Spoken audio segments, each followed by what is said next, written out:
সব হিসাব কষা হচ্ছে, সব অঙ্ক মিলছে, কিন্তু আশ্চর্যভাবে এই অঙ্কের কোথাও মিল পাওয়া যাচ্ছে না। 12ই ফেব্রুয়ারির নির্বাচন তবুও স্পষ্ট নয়। তাহলে প্রশ্ন একটাই, নির্বাচন কি আদৌ হচ্ছে? 2024 সালের 5ই আগস্ট ছাত্র জনতার গণ অভ্যুত্থানের মুখে ক্ষমতা হারান তৎকালীন প্রধানমন্ত্রী শেখ হাসিনা। দেশ ছেড়ে তিনি আশ্রয় নেন ভারতে। এরপর একের পর এক মামলা, এমনকি আইসিটির একটি মামলায় মৃত্যুদণ্ডের রায়ও হয়ে যায়। কিন্তু নির্বাচন ঘনিয়ে আসতেই চিত্রটা অদ্ভুতভাবে বদলাতে শুরু করে। একটির পর একটি মামলা থেকে অব্যাহতি। প্রথম মামলায় বলা হয়, যে ব্যক্তি নিহত হয়েছেন বলা হচ্ছিল তিনি আদৌ মারা যাননি, বরং এখন মামলার বাদীকেই আসামি করা হচ্ছে। এরপর জুলাই আন্দোলনে আহত একজনের পক্ষ থেকে মামলা হয়। তদন্তে পুলিশ জানায় আহত ব্যক্তিকেই খুঁজে পাওয়া যায়নি। ফলাফল, শেখ হাসিনা সহ 115 জন বিবাদী, সবাই মামলা থেকে মুক্ত। এর মধ্যেই আসে আরেক বড় খবর।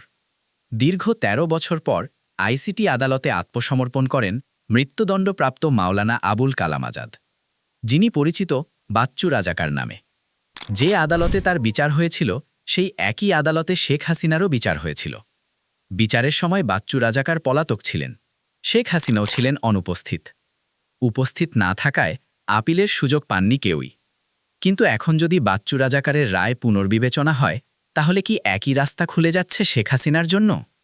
তাহলে প্রশ্ন উঠছেই, নির্বাচনের আগে এই বিচার প্রক্রিয়া আবার সামনে আনা কি নিছক কাকতালীয়, নাকি ভবিষ্যতের জন্য একটি আইনি নজির? এই অবস্থার মধ্যেই হঠাৎ সক্রিয় হয়ে উঠছে আওয়ামী লীগ। পলাতক নেতাদের বক্তব্য, ভার্চুয়াল মিটিং, এমনকি শেখ হাসিনার সরাসরি বার্তা, আমরা নির্বাচন চাই, আমরা তো নির্বাচন বর্জন করিনি।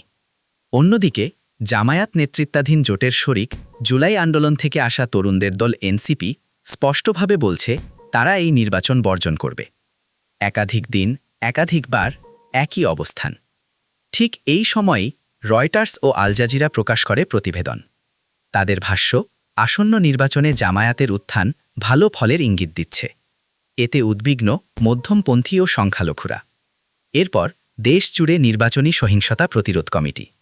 একই সময়ে ভারত বাংলাদেশে অবস্থানরত নিজেদের নাগরিকদের ফিরিয়ে নিচ্ছে। দূতাবাসের কর্মীদেরও সরিয়ে নেওয়া হচ্ছে। এত ঘটনা, এত সংবাদ, কিন্তু কোথাও কি আপনি 12ই ফেব্রুয়ারির একটি নিশ্চিত নির্বাচন দেখতে পাচ্ছেন? নির্বাচনের পর একটি স্থিতিশীল বাংলাদেশের স্পষ্ট ইঙ্গিত পাচ্ছেন? হঠাৎ করে কেন শেখ হাসিনা ও আওয়ামী লীগকে এত স্পেস দেওয়া হচ্ছে? তাদের ফেরানোর পথ তৈরি, নাকি নির্বাচন ভণ্ডুল করার আরেকটি বড় অঙ্ক? দেশের মানুষ অপেক্ষা করছে একটি সুষ্ঠু, গণতান্ত্রিক এবং স্থিতিশীল বাংলাদেশের জন্য। কিন্তু সেই বাংলাদেশ কি সত্যি আসছে, নাকি সামনে আরও বড় অস্থিরতা? আপনার মত কি? কমেন্টে লিখুন। চোখ কান খোলা রাখুন।